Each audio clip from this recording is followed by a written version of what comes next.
لله رب العالمين والصلاة والسلام على سيدنا محمد وعلى آله وصحبه أجمعين. مدحوينها جمهورية الصوماليلاند مدحوينها كوحيجينكا هوغانكا حزبيغا قولها وزيرada guddiga fulinta golaha dhexe xisbiga musharaxiin xildhibaanada golaha baarlamaanka guurtida cidii ka fadhida marweyn iyo mudanayaal السلام عليكم ورحمة الله وبركاته. xafladan maanta labaatan guuradii ka soo wareegtay xisbiga kulmiye waxaan marka ugu horeysa hambalyeynayaa dhammaan xubnaha kulmiye adduunyada meel kasta ay ka joogaan qurba jooga iyo qolqojooga dalka jooga intaba waxaan leenahay ilaahay caafimaad iyo cimri dheer baa idin siiyo. waxaan ku hambalyeynayaa ka tirsanaanta ay ka tirsan yihiin xisbiga kulmiye muddakarnimadooda. xafladan mala 10 casho ka hor oo guddiga fulinta xisbigu ay fadhiisatay ayaa xubin guddiga fulinta ka mid yahay soo dhigay golaha markaasaa la yidhaa aan qabanno xus 20 guurada xisbiga. muddadaa yar waxaad ku garanaysaa muddakarnimada xisbiga kulmiye inuu maxaanku idhaahdayey awood u helay inuu isagu xafladda intan leeg ee 5,000 ee qof ee dhowdhowey ay joogto ay sameeyaan. aad iyo aad bay u mahadsan yihiin. sidii ku jirtay khudbaddii madaxweynaha markuu ka hadlayay xisbiga kulmiye hadalkii u horreeyey ee guddoomiyihii xisbigan aasaasay uu jeediyey ee ahaa halkudhegga xisbiga himilada xisbiga 3 qodob ee kooban ku soo urursan ee ah horumarinta qaranka nabadgelyada iyo midnimada iyo isdhexgalka ummadda. waa halhayska waa halkudhegga waa falsafadda waa filosofiga xisbigan kulmiya uu leeyahay 20 sanana wuu ku soo caanamaalay mustaqbalka dhowna kaynu ku soconaynaa kaas weeye. halkan waa tii laga hadlay hadalkii ay halkan ka jeediyeen cabdikariin axmed xiniif iyo cabdicasiis maxamed samaale yaanay dadku u qaadanin hadal dhiifna leh. qolada kulmiyana mala ay cadha ka jeedisaye waxa weeye waad ogtihiinoo xisbigani wuu dulqaad badan yahay. siyaasaddana waxaa la yidhahdaa politics is all about tolerance. siyaasadda asalkeeduba waa dulqaad. waxyaalaha faraha badan leh ee dhacdhaca ee axsaabta siyaasiga ka imanaysa ayay muddo aanu xisbiga kulmiye ka hadlin. taasaa la kulantay munaasabaddan maanta in lagaga hadlo. xisbiga kulmiye waxa aynu isku ognahay iyo waxaynu kula dardaarmayna waxa weeye dalkan aasaaskiisa nabadgelyadiisa xisbiga kulmiye qaybta ugu weyn buu ka yahay. haddii ay tahay shirbeeleedyadii u horreeyey haddii ay tahay wadahadalladii u horreeyey haddii ay tahay dad isukeenkii somalilan. sidaa awgeed innaka inoogama suuro gashay inaynu si yaroo fudud ay wax inooga dhacaan. dhallinyaradeenna kulama dardaarmayno hadalkii cabdiraxmaan cira uu la wareegayay ee xafladda uu kula meeraysanayay ee cadaawad abuurka ah ee dhiiggiinna mashubaysaan ah ee curfiga xun iyo nidaamka xun u jidaynaya. dhallinyaraday annaku taa idinku hoggaamin mayno. shicibkow taa idinku hoggaamin mayno. xisbiga kulmiya wuxuu idinku hoggaaminayaa midnimo qaran isdhexgal qaran isjacayl qaran iyo nabadgelyada aynu maanta haysanayno adkayno inamadu xagee dhiigga u shubayaan bal iminka xaggaan idinku idhaahdaa dhiigga u daadiya halkee taa kulmiyo horena uga soo hadlay iminkana uu ka hadli maayo idinku barbaarin mayno idinkuna ababin mayno haweenka iyo dhallinyarada iyo waayeelkana idinku odhan mayno qabyaaladna idinku barbaarin mayno waynu ka soo gudubnay qarannimo Somaliland baynu u jeednaa waa dhab xisbiga kulmiye siyaasaddu khilaafkeeday leedahay adduunyadoo dhan way ka dhacdaan aad baa la isu khilaafaa laakiin haddana axsaabta waxa maxaanku idhaahdayay lagu qiimeeyaa sideebay khilaafka siyaasiga uga baxaan waa dhab intii muuse ka soo sheekeeyey intii raggii dambe ka sheekeeyey intii iminka maxamuud xaashiye u dambeeyey uu ka sheekeeyey in ay maxaanku idhaahdayay xisbigu khilaafkiisa uu isagu xallisho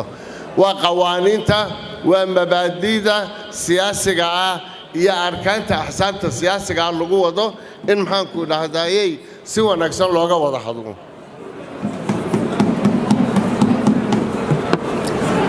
maxamuud xaashi aad iyo aad baan ugu hambalyaynayaa inuu saaka halkan ka hadlo in adeerkii si fiican baan ugu hambalyaynayaa curfiga siyaasiga bay ka mid tahay in wax la isku khilaafo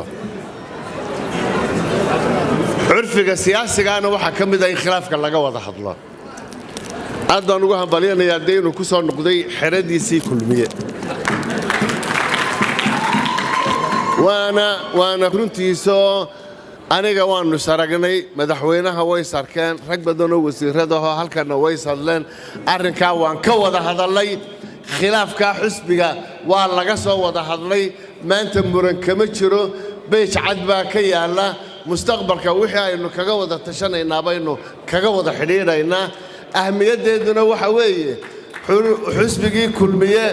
oo mabda'iisu ahaa inay raggiisa wada hadlaan inaynu dib isu soo urursanno oo danaheenna ka wada tashanno oo ka wada midowna bay ahayd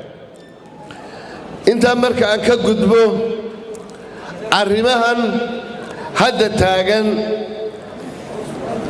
iyo siyaalahan looga hadlaayo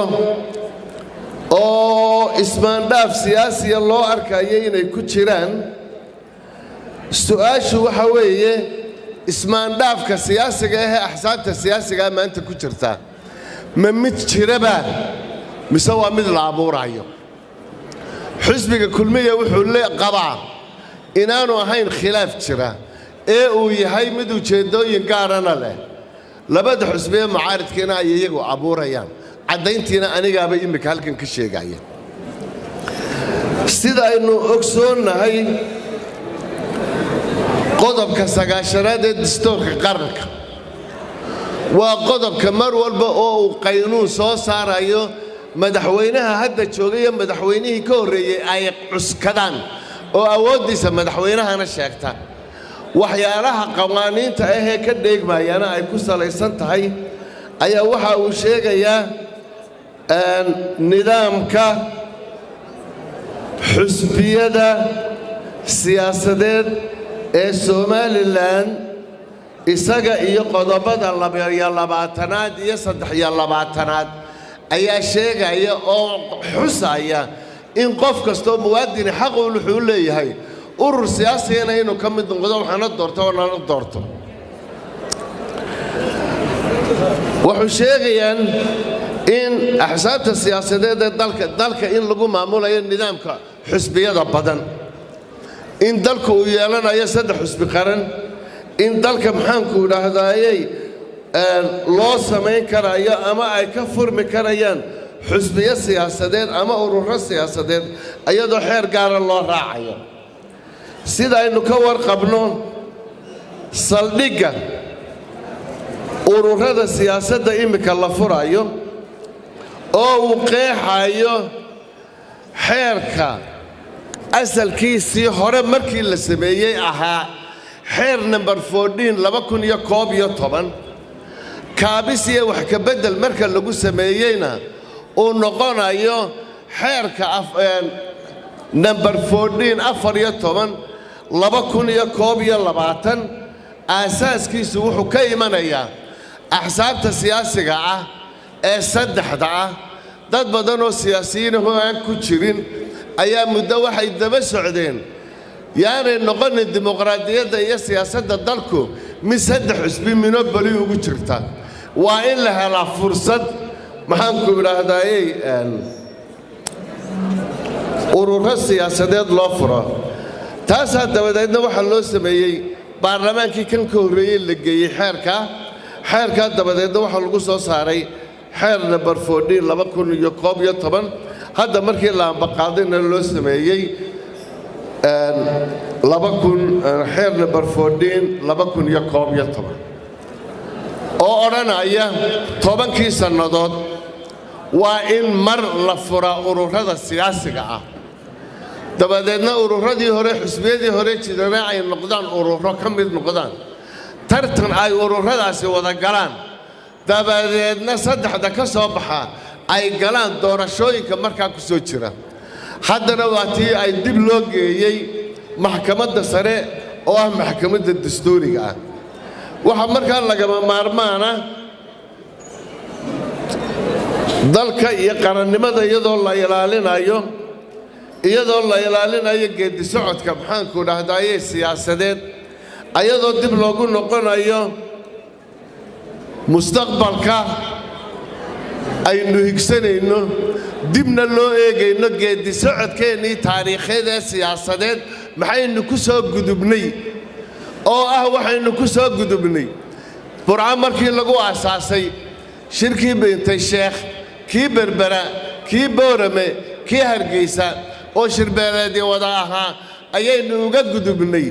dabadeedna axsaabta siyaasiga oo shirki doorashadii ugu horraysay waxaynu qabannay 2002 oo ahayd doorashadii golaha deegaanka ugu horraysay axsaabta siyaasigii hadda fadhigoodii u dambeeyey 18 May aanay ka soo qayb gelin xafladihii qarannimada ee ay iyagu sameynayeen taqul ah oo ah taariikhdan 30 sannadood markii ugu horreysay ee labada xisbi qaran ay diideen inay qarankooda meel kula dabaaldegaan hadalladay ka yidhaahdeen waxaa ka mid ah oo Faysal uu yidhi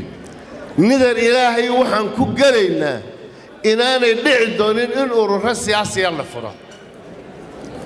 waxaan doonayaa in halkan idinka sheego habeennimadii bishii 17 noqonaysay oday cali waran caddaha halkaa fadhiya cali maxamed waran cadde iyo guddoomiyaheena baanka dhexe mudane cali oo intay xusbiyada mucaaradka u tageen ka soo wada hadlay in madaxweynaha loo yimaado iyo qolada kulmiyo la wada hadlo inaannu habeennimada isu nimid annagu waxaannu soo jeedinay damacyadiinna iyo arrimihiinna gaarka iyo dabaaldegiinnuna haydiin dambaysa laakiin habeenka 18 May maalinta xafladda qaranka aynu wada ciidno way ka cudur daarteen 17 May boorama iyo burca ka dabaaldegayeen habeenkii markaannu wada hadlaynay guddoomiyaha xisbiga ucid Faysal Cali Waraabe wuxuu yidhi waynu fashilannay dowladnimo dad wadi kara ma nihin dowladna wadi kari mayno xamarna waa taa socotay inana maanta waynu iska soo horjeednaa cid inagu kala guntataynu u baahannahay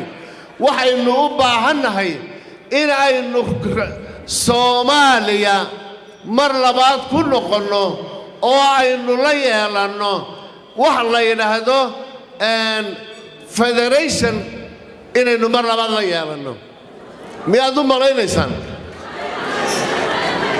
12 nin baanu nahay markaannu halkaa fadhino cali waran cadda wuu fadhiyaa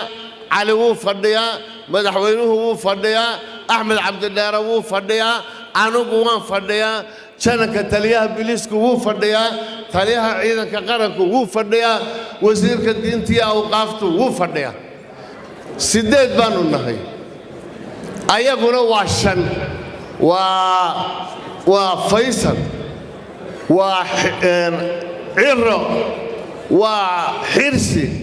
وعبد الله عكوسي وحلمان بارمان كاكوضبو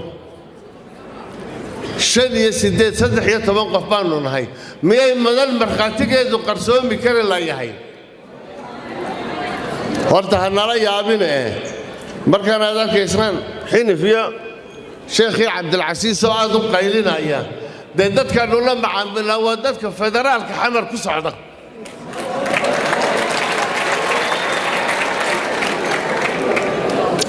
waxaan idin leenahay markaa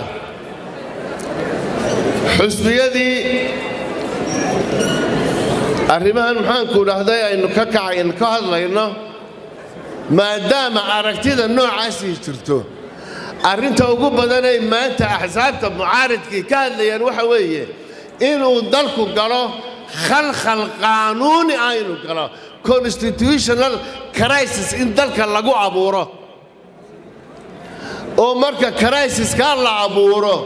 dabadeedna ay noqoto shaarislaada meeshii waxba noqon weydee xamar baa raja ka jirtay aynu xamar tagno arrinkan aynu ka hadlaynaa markaa waxa weeye jawaabtaydii nagaga mudnayd waanu nidhi laakiin waxaa hadda xisbiga kulmiye ku adag inaannu la macaamilo oo wadahadal la yeelanno nin xamar u socda iyo nin somalilandiisa aaminsan miyay meel la ku heshiin karaan dadweynaha reer somaliland waxaan u sheegaynaa xusbiyadii ururadii siyaasiga ahaa waa la furayaa waxa aan leenahay ururo siyaasiya oo mudakara oo idin ilaalin kara oo qarannimadiinna somaliland ilaalinaya maxaan ku idhaahdayey dee ka doorta ururada dambe ee furmaya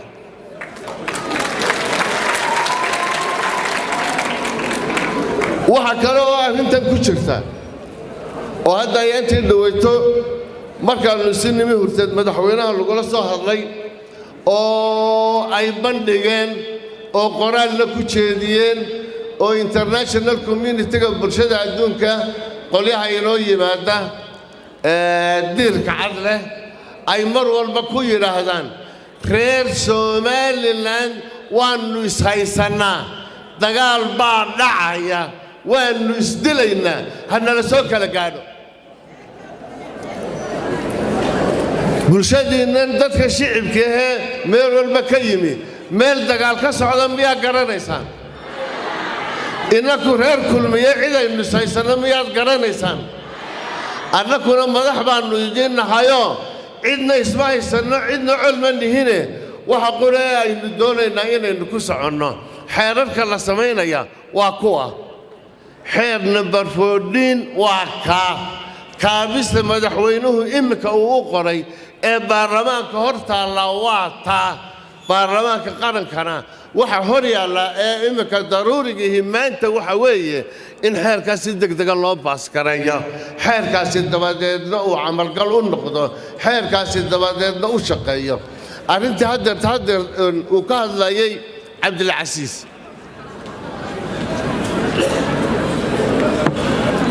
doorkii hore 2 sannadood bay qaadatay oo ay ku luntay arrintii murankii ay ka keeneen komishanka doorashooyinka kan dambe iminka markii la magacaabayna sannad iyo googoobay waxay lahaayeen in riyo raaxa la bedelo maantana waxay odhan doonaan ma garanayno kulmiye wuxuu taagan yahay diyaar wuxuu u yahay isagoo raacaya xeerarka qaranka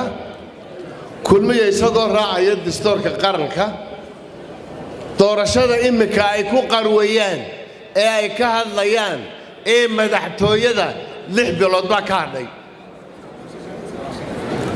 doorashadii tan ka horreysay ee xusbiga kulmiye qabtay ee labada sannadood iyagu ay cuneen waa doorashadii ugu badnayd oo ay inoo timi tiro ku dhow ilaa 120 goob jooge oo international ah oo dhowr iyo 10 ka mid yihiin ay dawladaha Yurub ka socdaan oo safiir ay yihiin waxa ay qireen in ay tahay doorashadii ugu fiicnayd ama ay noqonayso doorashooyinka ugu fiican ee qaaradda Afrika geeska Afrikana doorashadii ugu fiicnayd ay tahay xisbiga kulmiya qabtay madaxweynaha halkan ku fadhiya iyo xukuumadda uu madaxda ka yahay baana qabtay maantana waxay diyaar loo yahay in doorashada la qabto mid muddo kale aynu qabanno kulmiya lagu xamanin uu gacan maroojiyay sidii kuwii hore xisbiyada markaa waxaan leenahay walaalayaal arrimaha siyaasiga dhaqan bay ahayd Soomaaliland inay mar walba ka wada hadlaan weydinka federaalka ka hadlaayee haddaad doonaysaan inaan annaka imikana maanta way naga go'antahay in la wada hadlo laakiin waa inay ku soo noqdaan xayndaabka qarannimada Soomaaliland oo in badan ka fog wax la yiraahdo federaal iyo in koonfur la isku noqdo aad iyo aad baa u mahadsantihiin